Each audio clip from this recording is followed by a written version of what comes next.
லூக்கா எழுதின சுவிசேஷம் 15வது அதிகாரம் 20-24 வரைக்கும் வாசிங்க. அங்க ஒரு வாலிபனான ஒரு மனுஷனை குறித்து சொல்லப்பட்டு, தன்னுடைய எல்லா ஆஸ்திகளையும் தொலைச்சு கட்டினான். தான் வாழுகிறதுல அர்த்தம் இல்லைங்கிற ஒரு நிலைமைக்கு வந்து விட்டான். தன்னை யாரும் மதிக்க மாட்டார்கள் என்ற நிலைமைக்கு வந்து விட்டான். அப்படிப்பட்டவனு பரம தகப்பன் ஒரு புது வாழ்க்கை கொடுத்து உயர்ந்த ஸ்தானத்துல வைக்கிறார். இனி வாசிங்க. எழுந்து புறப்பட்டு தன் தகப்பனிடத்தில் வந்தான்.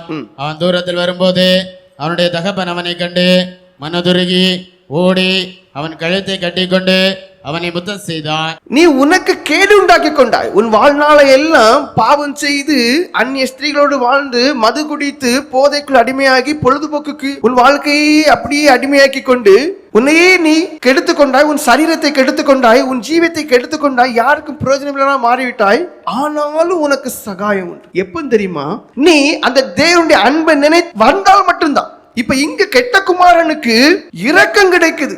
தகப்பனார் போடா என்று சொல்லவில்லை. தூரமா வரும்போது பண்டிகை ஸ்மெல் அடிக்கும். தன்னுடைய நிலைமை பரிதாபம். ஆனா அந்த தகப்பன் ஓடி போய் கட்டி பிடிக்கிறார். எப்போ இந்த செயல் நேரிடுது? நீங்க இன்னைக்கே தேவனிடத்துல மனம் திரும்பி இன்னைக்கே இனிமேல் இப்படி இருக்க மாட்டேன் என்று உங்களை ஒப்பு கொடுத்து பாருங்க. இந்த நேரம் நீங்க தேவனுடைய அன்பை உணர்வீங்க. இந்த கட்டி பிடிக்கிறது மாத்திரமல்ல, ஒருபடி மேல போய் ஆசீர்வதிக்கிறார் பாருங்க. வாசிங்க தொடர்ந்து. குமாரன் தகப்பனை நோக்கி, தகப்பனே, பரத்துக்கு விரோதமாகவும் உமக்கு முன்பாகவும் பாவம் செய்தேன். இனிமேல் உம்முடைய குமாரன் என்று சொல்லப்படுவதற்கு நான் பாத்திரன் அல்ல என்று சொன்னான்.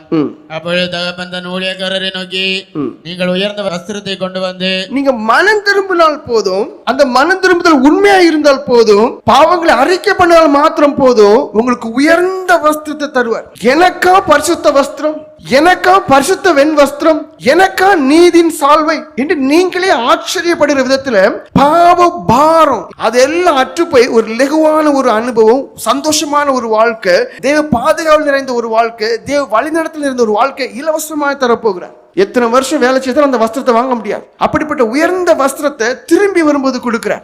நீங்கள் உயர்ந்த வஸ்திரத்தை கொண்டு வந்து இவனுக்கு கொடுத்து இவன் கைக்கு மோதிரத்தையும் பாருங்க, கைக்கு மோதிரத்தையும் கொடுத்து கால்களுக்கு பாதரட்சியும் போடுங்கள்.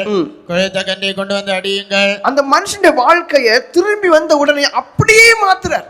அவன் கற்பனையே பண்ணி பார்க்க முடியாத அளவுக்கு ஒரு உயர்வை கொடுக்கிறார், ஒரு ஸ்தானத்தை கொடுக்கிறார், ஒரு அந்தஸ்தை கொடுக்கிறார், மிகப்பெரிய ஒரு விடுதலையை கொடுக்கிறார், எல்லாவற்றுக்கும் மேலாக இன்பத்தை கொடுக்கிறார். கொளுத்த கண்டை அடிங்க, நான் புசித்து சந்தோஷமாயிருப்போம். அந்த மனுஷன் சந்தோஷத்தை கூட. சந்தோஷம் எப்போ வரும் தெரியுமா? எது உங்களை கீழ் நோக்கி இழுக்குதோ அது ஒவ்வொரு மனுஷனுக்கு ஒவ்வொரு விதத்துல இருக்கும். அதை போ என்று இயேசுவின் நாமத்துல அதை குப்பையா நினைச்சு விடுங்க பாவம். உங்க வாழ்க்கை அப்படியே மாறும். ஒரு நொடியில அது அப்படியே மாறும். ஒவ்வொருத்தங்களுக்கும் பலவீனங்கள் இருக்கும். ஒவ்வொருத்தங்களையும் கீழ் நோக்கி இழுக்கக்கூடியதான பாவ பாரம் இருக்கும். அதை கண்டுபிடிங்க. இயேசுவின் நாமத்துல அதுவும் கண்கள்ல விலையேற பெற்றதா இருக்கக்கூடாது, விசேஷமான இருக்கக்கூடாது, அது இல்லாம என்னால வாழ முடியாதுன்னு இருக்கக்கூடாது. அது குப்பையா இருக்கும். அதை விடுங்க, நீங்க நல்லா இருப்பீங்க. உங்க வாழ்க்கை சந்தோஷமா இருக்கு. இனி வாசிங்க. என் குமாரனாகிய இவன் மரித்தான், திரும்பவும் உயர்த்தான், காணாமற் போனான், திரும்பவும் காணப்பட்டான் என்றான். அப்படி அவர்கள் சந்தோஷப்பட தொடங்கினார்கள். சந்தோஷப்பட தொடங்கினார்கள். உங்க வாழ்க்கையில சந்தோஷம் ஆரம்பிக்கும்ங்கிற அந்த சந்தோஷத்துல முடிவு வராது.